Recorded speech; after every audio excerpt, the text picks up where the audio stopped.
दोस्तों, हम सभी जानते हैं कि नाग पंचमी के दिन नागों की पूजा होती है, उन्हें दूध पिलाया जाता है।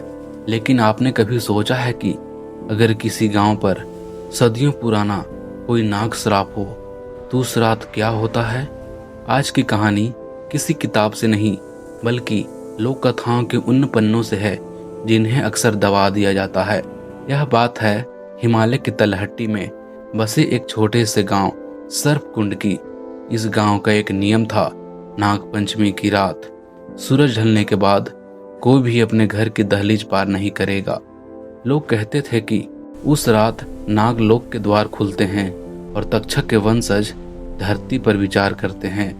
गांव का एक युवक था जिसका नाम रमेश था।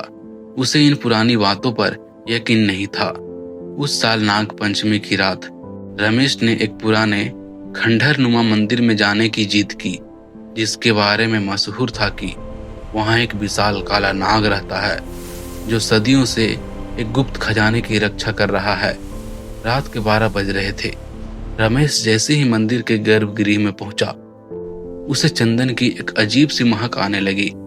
अचानक उसे महसूस हुआ कि जमीन हिल रही है। दीवारों पर बनी सांपों की आकृतियां मानो जिंदा हो गई हो। तभी रमेश की नजर एक चमकती हुई मणि पर पड़ी। जैसे ही उसने उसे छूना चाहा, पूरे मंदिर में फुफकारने की आवाजें गूंजने लगी। सपेरे की बीन की आवाज बिना किसी के बजाय सुनाई देने लगी। अंधेरे से 2 जलती हुई पीली आंखें उभरी। वह कोई साधारण सांप नहीं था बल्कि एक इच्छाधारी रक्षक था। गांव वाले कहते हैं कि उस रात रमेश वहां से भागा तो जरूर, लेकिन उसके बाद वह कभी बोल नहीं पाया। आज भी नाग पंचमी की रात उस मंदिर के पास जाने वालों को रेंगने की आवाजें और रमेश की चीखें सुनाई देती है।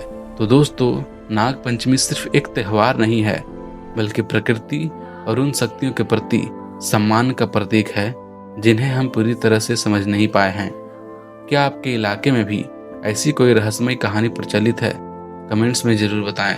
अगर आप लोगों को यह कहानी अच्छी लगी हो तो हमारे वीडियो को एक लाइक और चैनल को सब्सक्राइब करना ना भूलें।